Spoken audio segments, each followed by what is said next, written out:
जैसी हमारे हमारे जो रिश्ते हैं वहाँ पॉलिटिकल इंस्टेबिलिटी तो है इन सब जगहों पे, सब जगह। हमारे पड़ोस में हर जगह राजनीतिक रूप से अस्थिरता इस समय व्याप्त है, हम घिरे हुए हैं। तो ये लंबे समय तक अस्थिरता का बने रहना हमारे लिए कोई अच्छी चीज़ तो है नहीं। अरे बहुत बुरी चीज़ है बॉस। आपके पड़ोस में अगर आग लग जली हो तो धुआं इधर आएगा। अगर आग नहीं आए तो धुआं तो आएगा ना। बिल्कुल, ये अच्छी बात नहीं है। सारे इलीगल चीज़ों का केंद्र बन सकते हैं वो। हाँ। और वो जितनी जल्दी हो सके भारत को उसमें मदद करनी चाहिए उन देशों की स्थिरता रीस्टैब्लिश करने में। अपना क्या है कि नहीं, दूसरा भी है माहौल ना। लोग उसी दिन से शुरू हो गए कि हमारे यहाँ कब होगा, कर दो ना प्लीज, हमें भी जलाना है। ऐसे ही, और ताने भी दे रहे हैं कि देखो वहां के जेनजी कितने अच्छे हैं और तुम क्या जेनजी हो, खून ठंडा, तुम लोग सोए हुए हो। कब खून खौलेगा रे तेरा। इस टाइप का चल रहा है इधर। सिचुएशन बिल्कुल अलग है भाई। उनके यहाँ मतलब 6 बार तो कॉन्स्टिट्यूशन चेंज हुआ है, 17 बार प्राइम मिनिस्टर चेंज होते रहते हैं, घोटाला होता रहता है, दंगे होते हैं, अधिकार नहीं है लोगों के उतने। नया रिपब्लिक भी तो है, 17 साल ही हुए थे उनके। इतना छोटा सा रिपब्लिक है, आप ऐसे कंपेयर करते जा रहे हो। हमारे यहाँ एक बाबा साहब दे के गए, जरूरत पड़ती है उसमें तो संशोधन कर देते हैं हम। हमारे यहाँ कोई आके उसको बदलता नहीं है। बिल्कुल। इंदिरा गांधी के ने जब इमरजेंसी लगाई थी तो उसको निरस्त नहीं कर दिया था, है ना। तो ये भी, और कहीं पे भी अच्छा काम भी होता है बाहर दुनिया में तो भी होता है। बुर्ज खलीफा देखा तो वहां से यार देखो यार हमारे यहाँ क्यों नहीं है। कहीं पे बड़ी सड़क देख ली, हमारे यहाँ सफाई देख ली तो कि देखो अमेरिका की सड़कें कितनी साफ है, एक कागज का टुकड़ा नहीं है। ठीक है, यहाँ तुम लोग क्यों नहीं करते यार। देखो संसद भवन जला दिया, तुम लोग नहीं जला रहे हो यार। हमारा तो नया बनाया, निकम्मा है जेनजी हमारा। इस फिनोमिना को कुछ कहते हैं, मतलब ये तुरंत यार ये दुखी होना जो है ना बहुत, ये क्या होता है कभी कभी सपने सच हो जाते हैं, जवान काली होती है आपकी। मतलब खुदा ना खास्ता अगर हो गया तो सबसे पहले तोते इन्हीं के उड़ेंगे, और उसके बाद जो महीना उदास होगी अगले 10 साल तक नहीं बोलेगी कुछ, लेकिन अभी उछल रही है वो चू चू चू चू चू चू चू। इजराइल में जब ये शुरू नहीं हुआ था और मतलब ताज़ा था तो सर्वे हुआ था कि कितने लोग चाहते हैं कि हमास से फुल फ्लेज वॉर हो। बड़ी संख्या में लोग, 90% ज़्यादा लोग सब कह रहे थे कि वॉर हो जाना चाहिए, इस बार बहुत हो गया, क्योंकि तब ताज़ा हमला हुआ।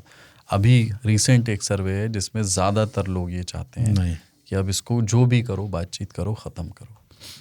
वो जो लंबे समय की हॉस्टाइल सिचुएशन है ना, कब किधर से क्या होगा। अरे हमारे यहाँ देखो, हमारे यहाँ एक तो हम लोग राजनीतिक बयानबाजी में कहते हैं कि ईवीएम खराब है, वोट चोरी हो गया है, फलाना ठिकाना, पर सबको चुनाव में आस्था है।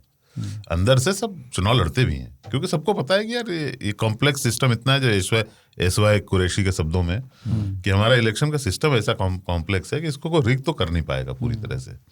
यहाँ वहाँ 2-4 चिन्नी चोरी कर लोगे, उससे कुछ नहीं बिगड़ने वाला। इंस्टीट्यूशनल प्रॉब्लम है अभी चुनाव आयोग के जिस तरह एटीट्यूड रहा ना किसी भी इशू से डील करने में, तो वो एक इंस्टीट्यूशनल प्रॉब्लम है जो कि हम फिक्स कर लेंगे। हमारे यहाँ करप्शन नहीं है, बिल्कुल है। इनफैक्ट मनमोहन सिंह जी की सरकार की जो दूसरी पारी थी उसमें करप्शन ही इशू बना ना। इंडिया अगेंस्ट करप्शन नाम से एक आंदोलन चल गया। तो क्या हुआ, वो बैठे रहे वहां पे, खिड़की खुली रखी, खिड़की बंद नहीं हुआ। यहाँ बंद थी, दरवाजा बंद था, फिर दरवाजा खोल दिया, मोदी जी आ गए। हाँ, और उससे क्या करप्शन खत्म हो गया। वो लोकपाल हो सकता है आपको लगे कि कुछ क्षेत्रों में कम हो गया, हो सकता है कुछ स्तर पे करप्शन के बारे में उतनी आपको सुनने को नहीं मिल रहा है, पर लेखपाल तो उतना ही ले रहा है ना, उसका रेट थोड़ा ना कम हो गया। लोकपाल, अच्छा लोकपाल तो आया ही नहीं। लोकपाल तो अभी वो भी नहीं बोलते जो लोकपाल के लिए आंदोलन कर रहे थे, वो भी इसकी चर्चा नहीं करते हैं। तो अपने को उस तरह का इशू नहीं है जैसे कि छोटे देशों में हो जाता है। ठीक है, और सरकार जिस दिन अलोकप्रिय हो जाएगी उस दिन बदल जाएगी। ये सब करने की जरूरत नहीं पड़ेगी आपको। हाँ, लेकिन इस सब के लुविश मत करो, क्योंकि ये जो कुछ हो रहा है ना अच्छा नहीं हो रहा है। वो क्रांति जो बोलते थे बांग्लादेश में, उन्होंने देख लिया क्या हुआ है। जो क्रांति बोल रहे हैं यहाँ पे उनको भी पता चल जाएगा कुछ दिनों में कि क्या हो रहा है। आपको ऐसा कोई प्रोटेस्ट? अरे यार, लड़कों को 25 साल तक तो दारू पीने की इजाजत नहीं होती। हाँ, यहाँ तो घर जलाने की आप बात कर रहे हैं। और वो सरकार को एडवाइस करेंगे कि कौन मंत्री बनेगा, कौन प्राइम मिनिस्टर बनेगा। भाई अच्छे से धोया नहीं तुमने। हाँ, हर मैं उम्र हो गया, ये हो गई है मेरी, ये बोल रहा हूँ। मैं भी जब उस समय तो मैंने भी लाठी खाई है। अभी भी जब पूर्वा चलती है ना तो हाँ, हल्की हल्की दर्द। हाँ, जब पूरब से हवा चलती है तो मेरे एक टखने में दर्द उड़ जाता। आज की बात है, वो लाठी मुझे पड़ी थी 1991 टाइप में।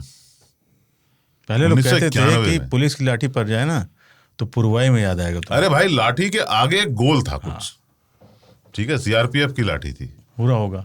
वो कुछ गोल सा था। नहीं, उससे मारा तो पैर मैंने उठा लिया था, लेकिन लग गया। सोचो 1991 का दर्द अभी भी पुरवाई में एकदम उठ जाता, मीठा मीठा। और मैं याद करता हूँ वो दिन। 36 साल पर वो उम्र में, क्योंकि अपन चाहते थे देश हम चलाएं, शहर बंद कर रहे हैं। क्यों? बस बंद कर रहे हैं भाई। बंद का आह्वान था, कूद गया। कॉलेज के लड़के हैं हम बंद कर रहे हैं। देश नहीं चला पाते हम। हमको अपना परीक्षा चलाना नहीं आता था भाई।